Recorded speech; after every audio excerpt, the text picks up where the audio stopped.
Okay, well, thank you, Robbie, for the introduction. Uh, the the title of this is PebblePad, Employability and Their Implications for Christian Higher Education. Uh, when we look at the trends, okay, of what's going on in the country today, what we're seeing is a 3-year decline in the liberal arts, okay, and of course Spring Arbor is not immune to this, okay. We're experiencing this decline also, okay, in our remote enrollment, and this is a quote right here from Inside Higher Ed. And it's talking about that the budgetary problems are not one-year problems, okay? This is not something that's going to be different in the next year or so. So what is happening? Okay, there are a lot of factors that are going on. I'm going to kind of focus on 2 of them. These are not all the factors that are going on. One is we see that the enrollment, okay, in liberal arts is declining, okay, over the last few years. There's also another concern that I want to kind of talk about, and that is the public concern about the huge amount of debt, okay, that students are encountering, all right, in being able to get an education, okay. Parents are becoming more and more concerned that their children, okay, are going to have this huge debt when they graduate, and they're not going to, that's going to be very burdensome as they move forward. So those are 2 powerful influences that are happening at the moment. Now, a survey that was done by the Higher Education Research Institute, they did a survey of U.S. college freshmen, and what they're seeing is that the students are increasingly placing a premium on job-related benefits, okay? What they're really seeing is that 86.1% of these students cited that one of the reasons that they were going to college was to get a better job, okay? And 77.1% cited that career-specific training is very, very important to them, okay? Because what you're seeing then here is a lot of this, and again, a lot of factors include here, but what you're seeing, the pressure that's being presented on the liberal arts college because of them being able to get a job. You guys come on in and sit down. We'll let you come on in. Yeah, we'll let you walk in and sit down. There's some over here. We're pretty informal here. So,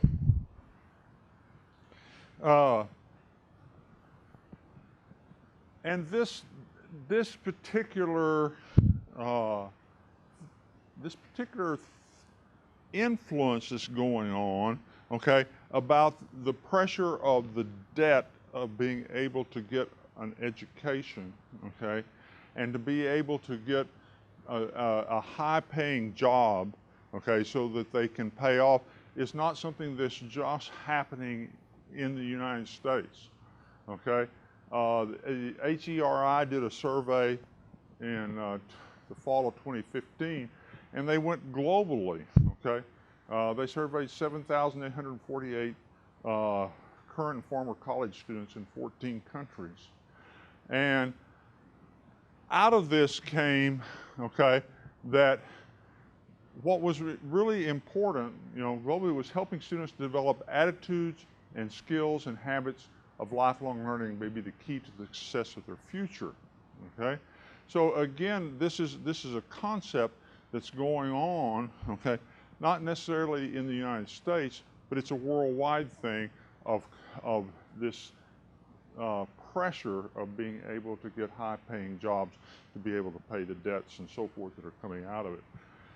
Now, what I want to do now is I want to talk a little bit about that this particular phenomenon that we're experiencing now on the challenge that in the liberal arts education And what I'm focusing on specifically is the fact that of being able to see the liberal arts education in the light of getting a job, okay?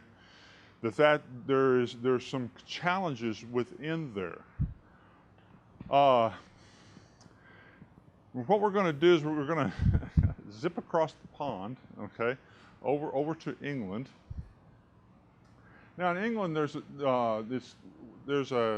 what is called the Higher Education Funding Council for England.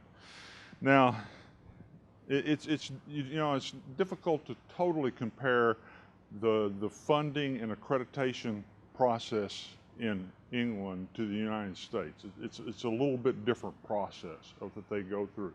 But basically, the Higher Education Funding Council would be sort of equivalent to our accreditation body, okay? Like the HLC for us, a Higher Education Commission. What is it? HLC? Higher Learning? Yeah, Higher Learning. Then in England, a lot of that comes through funding, okay, being able to fund and so forth. What England did is they, through the Higher Education Funding Council, they started a process of what they called embedding employability, okay, into the core of the higher education, okay? And they're making this a priority. It's a priority of the government, universities, colleges, and employers, okay? That they embed employability into this. Now, so basically what they're saying is that the Higher Education Funding Council then is requiring the universities, okay, to embed employability into their curriculum. Now, what the council did was they then started this requirement or this pressure of putting employability into the higher education. They then funded, okay, the Higher Education Academy, okay, to facilitate this process for universities, okay? So this is a funding agency that was funded to help universities be able to integrate employability into their curriculum. So there's a lot of things that come out of the Higher Education Academy, but I want to focus on what we're talking about here when we use the word employability, okay? All right, and this is coming right from the Higher Education Academy, that what they're saying, okay, I'm going to start off with sort of the negative here, that, what employability is not, okay? It is not about replacing rigor or standards, okay? So it's not about that, okay? It's not about adding additional modules into the curriculum. So it's not like adding on an employability module into existing curriculum, okay? It's not, okay, about preparing students for employment, all right? It's not teaching skills like how to be a particular profession, okay? All right? It's something that can be, it is not something that can be quantified by a single measure, okay? So, all right, so we know what it's not. So what are they seeing? What are they seeing as employability, okay? What they're seeing employability is a lifelong process, okay? It applies to all students, okay? And it's a complex and involves a number of areas that are interlinked. And it develops a range, now notice this right here, it develops a range of knowledge and skills and behaviors and attitudes. Okay? All right? Now, is that beginning to sort of click a little bit, okay, when we start thinking about some of the outcomes of liberal arts, okay? We're beginning to see words here, okay? And also, it is a university-wide responsibility, okay? As far as in England, it is every university has to address this. I think that what we want to do, I think to give a better understanding of what we're really talking about, what I want to do now is go from England to Australia, okay? Oops, okay, I forgot that we were down under, so maybe we ought to reorient ourselves, okay? All right. This was the best, probably, example of what I found in my research when I was looking at what is employability? What do they really mean? This is from the Department of Education in Australia, and it is what is called the Employability Skills Framework. All right? Now, begin to think about what we mean by liberal arts and the outcomes of liberal arts, okay? And look at what they're saying, what they're listing as employability skills, okay? Communication, listening and understanding, writing to the needs of the audience, okay? Empathizing, speaking and writing in languages other than English, persuading effectively, teamwork, working across different ages, okay? Working as individuals and members, as an individual and as a member of a team, okay? Applying teamwork to a range of situations, problem solving, okay?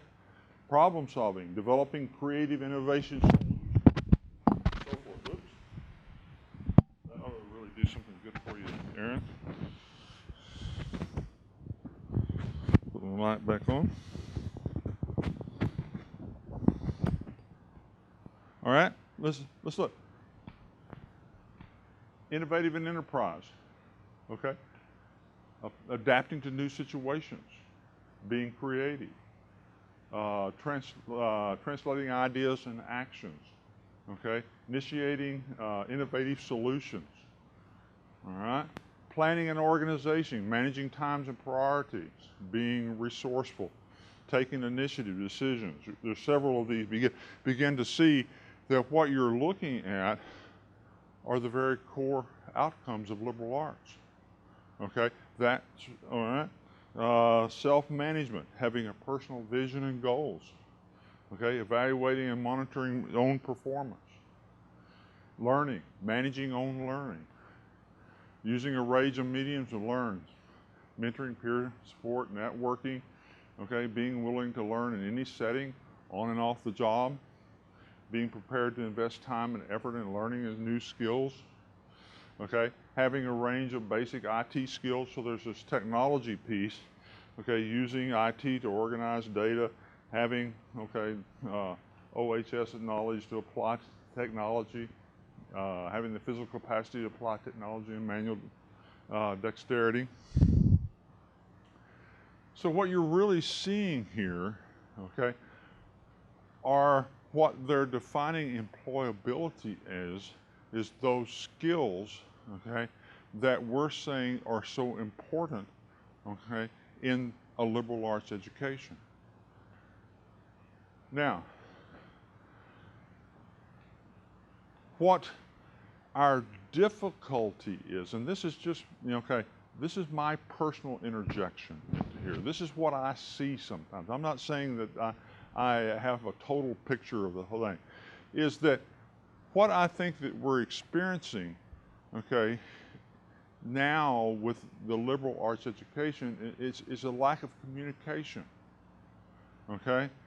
Is that I had an acquaintance that was from a foreign country who didn't speak English very well when they came over, okay? And he talked about the fact that when he first got here and he was trying to learn English and everything, and he was having difficulty understanding, is that what people did, okay, when he didn't understand, they just talked louder, okay? That was their solution, was that, they would just simply start talking louder, hoping that he would begin to understand what was happening. And sometimes I think we're sort of like the bullhorn guy here, okay, on the street corner, as far as, standing on the top, broadcasting that, liberal arts is the key factor. We need to do liberal arts. Maybe what we're doing is we're getting louder. We're not really communicating what needs to be communicated, okay? That we really need to find a way of being able to communicate, okay, what we're really saying and what we're really doing for the students that get a liberal arts education. Here's a very famous quote, okay, from Steve Jobs. It's in Apple's DNA that technology alone is not enough. It's technology married with liberal arts, married with the humanities that yield us the result that makes our heart sing. And nowhere is that more true in these post-PC devices, okay? We're seeing this come out of, and there's some articles in Forbes, there's some other things, is that even in Silicon Valley, they're beginning to say that the value of the liberal arts education, okay, for these students is essential for them to be successful, all right? And so maybe what we're not doing is we're not communicating well enough, all right, for people to begin to understand that what we're providing these students is employability, okay? Is that, yes, they do need to get the content to be able to prepare to do what kind of jobs they're going to be doing, but it is truly what they're learning in the liberal arts that are going to make them successful, okay? Lifelong success. Now, so what I'm saying is that if we can come up with a way, all right, to help, okay, in this communication process. So what we need to do is help students, document their mastery of the employability skills framework, okay? We know what those are in the liberal arts. We don't call them employability skills frameworks. What do we call them? The learning outcomes of liberal arts, okay? That's what we refer to these as the learning outcomes. This is what we want you to, achieve, what you want to learn, okay, through your liberal arts education. This is what you're going to get, okay? What is learning outcome? It's what we want learners to know and understand and be able to do, okay? So what we want to be able to do is clearly define what those outcomes are, okay? If we can clearly and state those in a way that they are definable, okay, and understandable and can be communicated. So, how do we demonstrate the mastery of these learning outcomes? All right? The way that we demonstrate the mastery of these learning outcomes, okay, is, and this is where our friend PebblePad comes in, okay, is through, okay, a portfolio process. All right? If I then can help, okay, students as they go through this university, okay, document and be able to evidence their learning of the liberal arts in a way whenever they go out to get a job or when they graduate, that they're able to take these communications with them, okay, and be able to demonstrate the mastery of these outcomes, because we saw what back in that these are very important as far as employability is concerned, okay? We saw it in England, we saw it in Australia, Okay, we see it coming out of the Silicon Valley.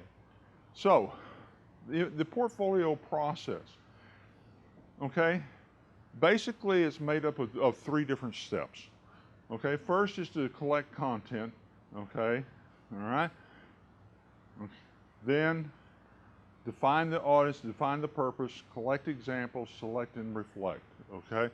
What you're trying to do here in this first step in the portfolio process is you're trying to help students collect the information. As I go through a 4 or 5 year education within Spring Arbor, okay, and I'm looking at the learning outcomes of liberal arts, okay, then what I want to be able to do is I want to be able to collect examples of how I'm mastering those outcomes, okay? And I want to be able to select, and I want to be able to reflect on those, okay, as I go through this process. And it's not like when I graduate as a senior trying to go back and trying to figure out what I did as a freshman, okay? It's this process of being able, as I journey through my liberal arts education, I am documenting and collecting the materials that demonstrate the mastery of my liberal arts, okay? Now, I take these and I begin to build my e-portfolio, all right? So that I choose a design, I select a page, and I input the content. In other words, I am in control as a student.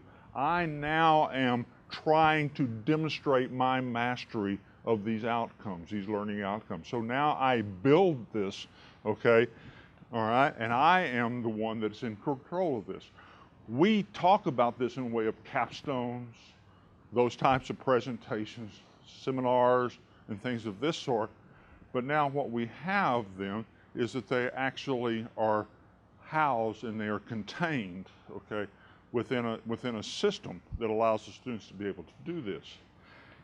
All right? Then the last thing is we want them to publish.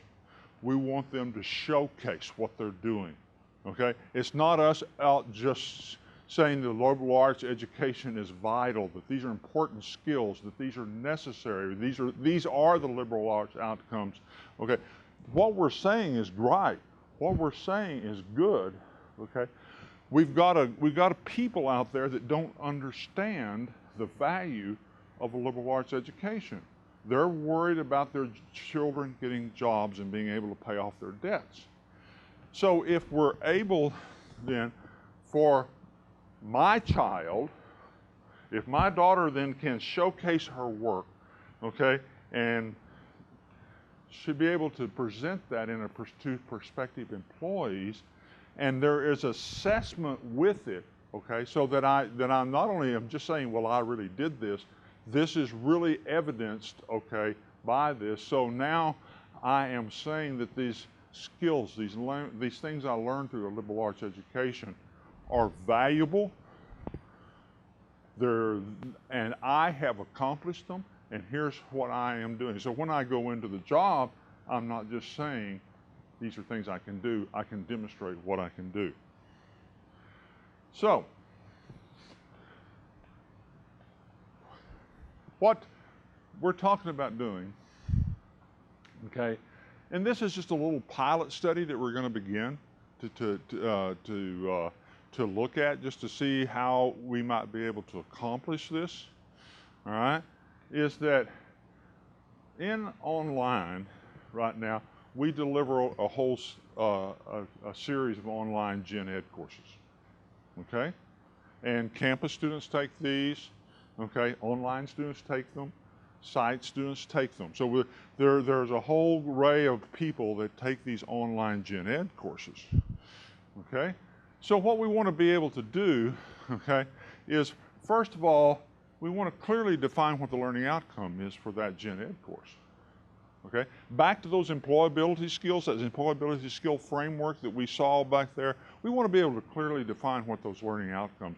And when we say clearly define it in a way that the students themselves understand what I'm trying to accomplish, okay? It's not vague, all right? This is the outcome. This is what we want you to know when you finish this course. This is what you want you to understand, okay?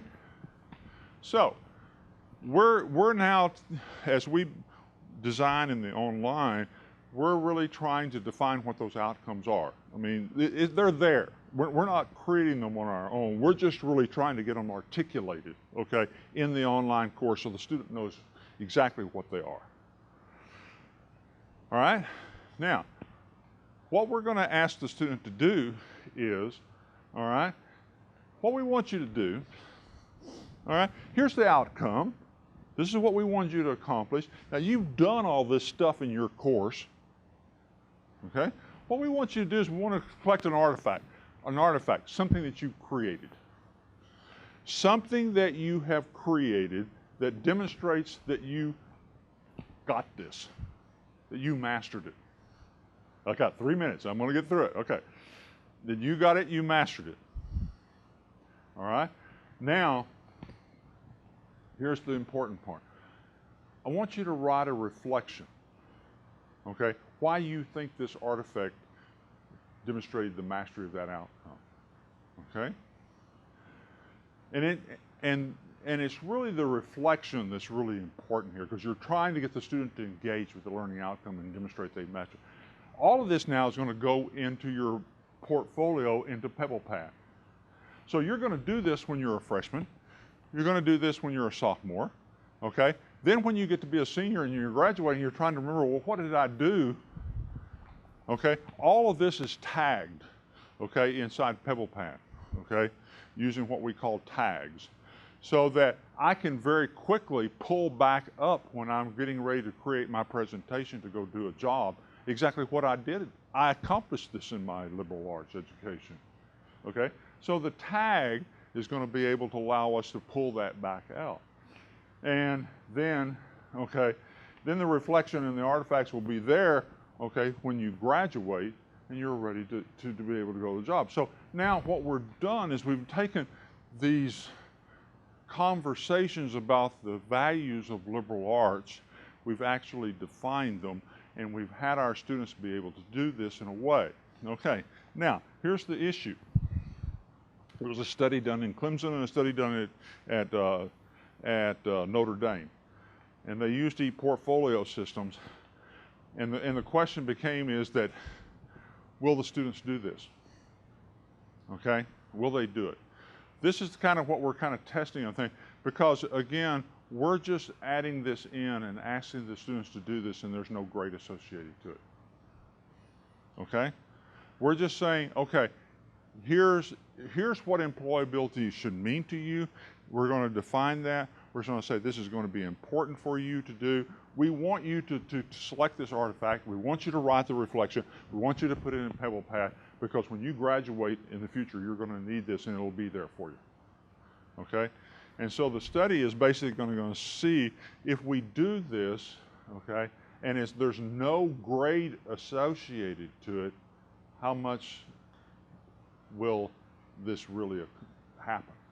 Okay? So that's the part we're trying to get a handle on is, will our students participate in this?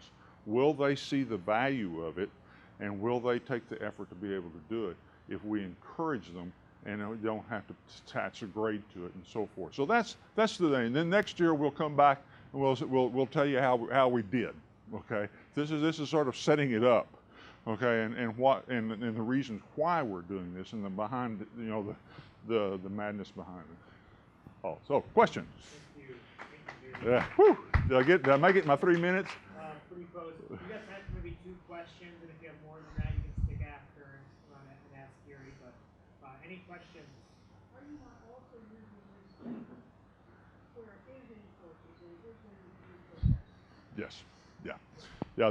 We're just right now. We're really looking specifically. We have this group of liberal arts courses that we can very easily do this in and put it into our, because we're doing the instructional design on them. And so we're putting in this process and then just seeing how much compliance we get with the students and see if they will participate in this in a way that will help them be able to do it.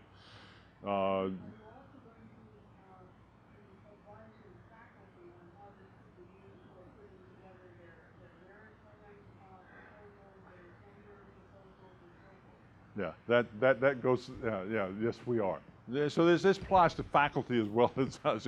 Yeah, because this whole process, we're talking about a process here.